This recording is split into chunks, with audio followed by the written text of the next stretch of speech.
Hi hello നമസ്കാരം, എല്ലാവർക്കും പുതിയൊരു വീഡിയോയിലേക്ക് സ്വാഗതം. ഇന്നും ഞാനൊരു കിച്ചൺ ടിപ്പുമായിട്ടാണ് വന്നിരിക്കുന്നത്. നമ്മുടെയൊക്കെ വീടുകളിൽ ഒരുപാട് പിത്തള പാത്രങ്ങളൊക്കെ കാണും അല്ലേ?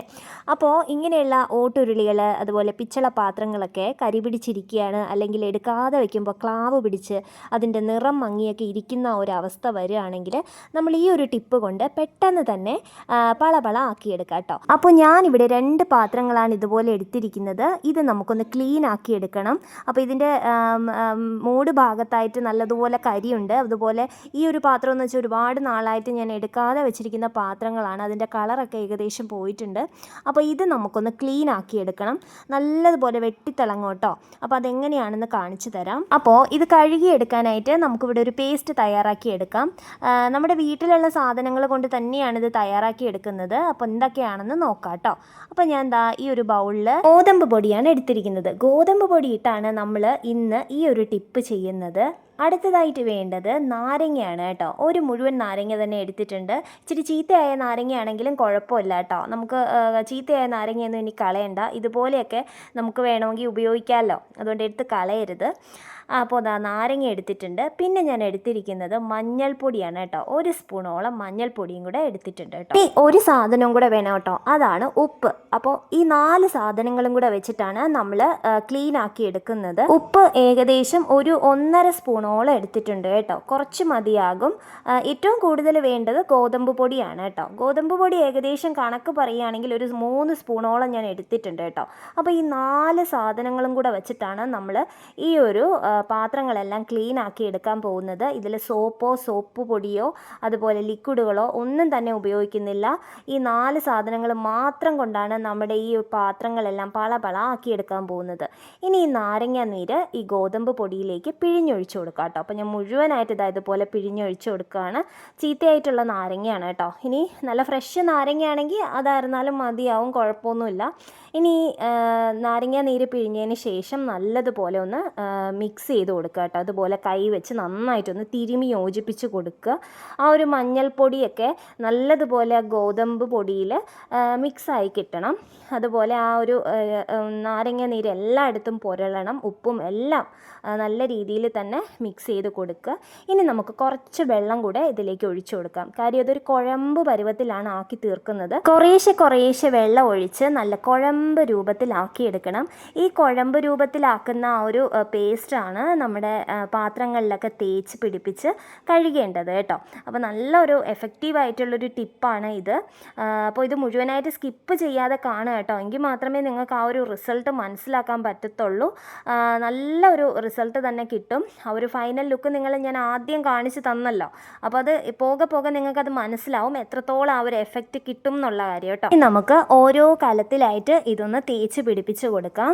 അപ്പോൾ ഞാൻ ഇവിടെ ഒരു കലം എടുത്തിട്ടുണ്ട്. അപ്പോൾ ഈ കലത്തിൽ ആദ്യമായിട്ട് നമുക്ക് ഒന്ന് തേച്ച് പിടിപ്പിച്ച് കൊടുക്കാം കേട്ടോ. അപ്പോൾ സ്ക്രബ്ബർ ഇട്ടിട്ടാണ് ഞാൻ തേക്കുന്നത്. സ്ക്രബ്ബർ ഇല്ലെങ്കിൽ ചകിരി വിട്ടിട്ടും നിങ്ങൾക്ക് തേച്ച് കൊടുക്കാം കേട്ടോ.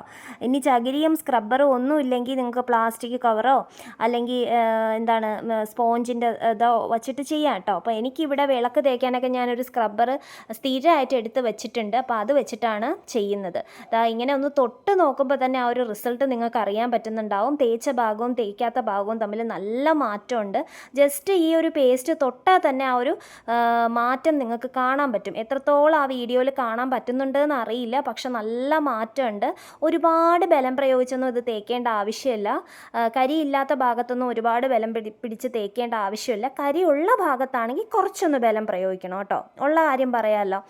കരിയില്ലാത്ത ഭാഗത്ത് ഇതുപോലെ സോഫ്റ്റായിട്ടൊന്ന് തേച്ച് കൊടുത്താൽ മതി. നല്ല ഒരു റിസൾട്ടാണ്. ഇതിൽ കാണുമ്പോൾ തന്നെ നിങ്ങൾക്ക് മനസ്സിലാവുന്നുണ്ടായിരിക്കും ആ ഒരു പേസ്റ്റ് തേക്കാത്ത ഭാഗവും തേച്ച ഭാഗവും തമ്മിലുള്ള വ്യത്യാസം നോക്കി. ഇതുപോലെയാണോ കലം നേരത്തെ ഇരുന്നത്? അല്ലല്ലോ. അപ്പം നല്ല ഒരു റിസൾട്ട് തന്നെയാണ് കേട്ടോ. തീർച്ചയായിട്ടും നിങ്ങളിതൊന്ന് ട്രൈ ചെയ്ത് നോക്കണം. ഒരിക്കലെങ്കിലും ഇതൊന്ന് ട്രൈ ചെയ്ത് നോക്കണം കേട്ടോ. നല്ലൊരു വ്യത്യാസം തന്നെ ആയിരിക്കും. പുതിയതായിട്ട് വാങ്ങിയിട്ടുള്ള കലമൊക്കെ മണമൊക്കെ ഉണ്ടല്ലോ.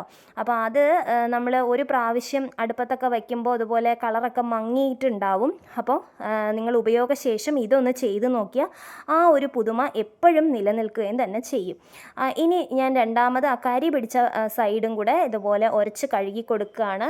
ഒരുപാട് ബലം പ്രയോഗിക്കേണ്ട ആവശ്യമില്ല, എന്നാലും കരി ആയതുകൊണ്ട് തന്നെ നേരത്തെ പിടിച്ചതുപോലെയല്ല, കുറച്ചുകൂടെ ഒന്ന് ബലം പ്രയോഗിച്ചിട്ടുണ്ട് കേട്ടോ. ഞാൻ ഉള്ളത് പറയാമല്ലോ, ഒരുപാട് അങ്ങ് ബലം പ്രയോഗിക്കുന്നില്ല.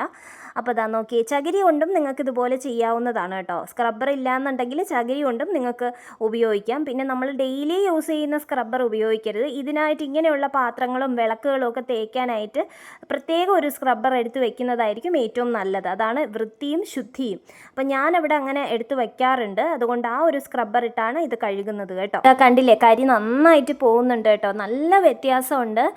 ഒരു കരിയൊക്കെ നല്ല അടിപൊളിയായിട്ട് ഇളവി പോകുന്നുണ്ട് കേട്ടോ. കരി പിടിച്ച പാത്രങ്ങളും അപ്പോൾ ഇതുകൊണ്ട് ക്ലീൻ ചെയ്യാൻ പറ്റും. വ്യത്യാസം കണ്ടില്ലേ, നല്ലതുപോലെ പോകുന്നുണ്ട്.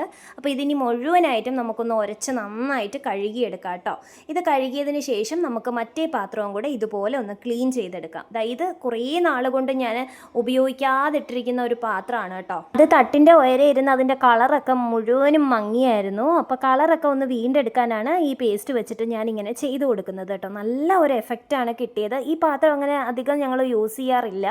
കാര്യം വിശേഷ ദിവസങ്ങളിലൊക്കെ നമ്മൾ പൊങ്കാല അതുപോലുള്ള സംഭവങ്ങളൊക്കെ വരുമ്പോൾ മാത്രമേ എടുക്കാറുള്ളൂ. ഇതിൽ കെ എന്ന് പറഞ്ഞിട്ട് കൊടുത്തിരിക്കുന്നത് കണ്ടായിരുന്നോ? അതെൻ്റെ പേരാണ് കേട്ടോ. കൃഷ്ണേന്ദുവിൻ്റെ കെ ആണ് ആ കിടക്കുന്നത്. എന്ന് വെച്ചാൽ മാറിപ്പോവാതിരിക്കാൻ, പാത്രങ്ങൾ തമ്മിൽ മാറിപ്പോവാതിരിക്കാനാണ് കെ എന്ന് പറഞ്ഞിട്ട് ക്യൂടെക്സ് വെച്ചിട്ട് അമ്മ ചെയ്തിരിക്കുന്നതാണ് കേട്ടോ.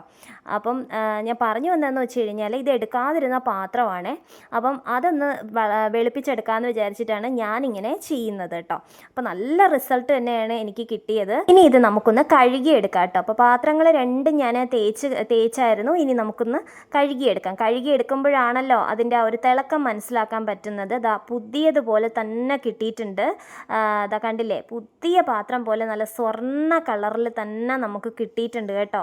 എന്ത് ഭംഗിയായിട്ടാണ് കിട്ടിയിരിക്കണേ. ആ ഒരു പഴയ തിളക്കം തന്നെ വീണ്ടെടുക്കാൻ സാധിച്ചിട്ടുണ്ട്. ഇതുപോലെ ആയിരുന്നില്ല, ഒരുമാതിരി ക്ലാവ് പിടിച്ച് കറുത്താണ് കേട്ടോ ഇരുന്നത്. കറുത്ത് ഇരുണ്ടാണ് ഇരുന്നത്. എത്രത്തോളം ആ ഒരു തിളക്കം നോക്കി, എത്രത്തോളം തിളക്കമാണ് കിട്ടിയെന്ന് നോക്കി അല്ലേ. അപ്പോൾ നിങ്ങളും ഇതുപോലെ കറുത്ത് ഇരുണ്ട പാത്രങ്ങൾ ഉണ്ടെങ്കിൽ ഇതുപോലെ തന്നെ ഒന്ന് ചെയ്തു നോക്കുക. ഉറപ്പായിട്ടും നല്ലൊരു റിസൾട്ട് തന്നെ കിട്ടും. ഞാൻ ഈ ചെയ്യുന്ന ടിപ്പുകളൊക്കെ ഞാൻ ചെയ്ത് പരീക്ഷിച്ച് ഓക്കെ ആണ് എന്നുള്ളത് മാത്രമേ നിങ്ങളിലേക്ക് ഷെയർ ചെയ്യാറുള്ളൂ. അല്ലാതെ ഉഡായിപ്പുകളായിട്ടുള്ള ടിപ്പുകളൊന്നും അല്ല. 100% ഞാൻ പരീക്ഷിച്ച് വിജയിച്ചിട്ടുള്ള ടിപ്പുകൾ മാത്രമാണ് നിങ്ങളിലേക്ക് ഞാൻ എത്തിച്ചിട്ടുള്ളൂ. അതുകൊണ്ട് തീർച്ചയായിട്ടും നിങ്ങളിതൊന്ന് ചെയ്ത് നോക്കുക. പഴയ ആ ഒരു കരി പിടിച്ച പാത്രങ്ങൾ പുത്തം പുതിയതായിട്ട് മാറിയിട്ടുണ്ട്. എല്ലാവരും ഇതൊന്ന് ചെയ്ത് നോക്കിയിട്ട് നിങ്ങളുടെ വിലയേറിയ അഭിപ്രായങ്ങളും നിർദ്ദേശങ്ങളും ഒക്കെ കമൻറ്റ് ബോക്സിൽ രേഖപ്പെടുത്താൻ മറക്കരുത്. നിങ്ങൾ ചെയ്ത് നോക്കിയിട്ട് അഭിപ്രായം പറഞ്ഞാൽ മാത്രമേ ബാക്കിയുള്ളവർക്ക് ചെയ്യണമെന്ന് തോന്നുകയുള്ളൂ. അപ്പോൾ എല്ലാവരും ഒന്ന് ചെയ്ത് നോക്കിയിട്ട് അഭിപ്രായങ്ങൾ പറയുക. കൂട്ടത്തിൽ ചാനൽ സബ്സ്ക്രൈബ് ചെയ്തിട്ടില്ല എങ്കിൽ ഒന്ന് സബ്സ്ക്രൈബ് ചെയ്ത് വച്ചോളൂ. എങ്കിൽ നിങ്ങൾക്ക് ഇതുപോലുള്ള ടിപ്പുകൾ കിട്ടുന്നതായിരിക്കും. വീഡിയോ ഇഷ്ടപ്പെട്ടെങ്കിൽ ലൈക്ക് ചെയ്യുക, ഷെയർ ചെയ്യുക, അതുപോലെ ഹൈപ്പ് ചെയ്യാൻ മറക്കരുത്. അപ്പോൾ വീണ്ടും നല്ല നല്ല ഉപകാരപ്രദമായിട്ടുള്ള അറിവുകളും വീഡിയോസും കുക്കിംഗ് വീഡിയോസും അതുപോലെ യാത്രാവിശേഷങ്ങളും ഒക്കെയായി നമുക്ക് കാണാം. അതുവരേക്കും tata bye bye, see U.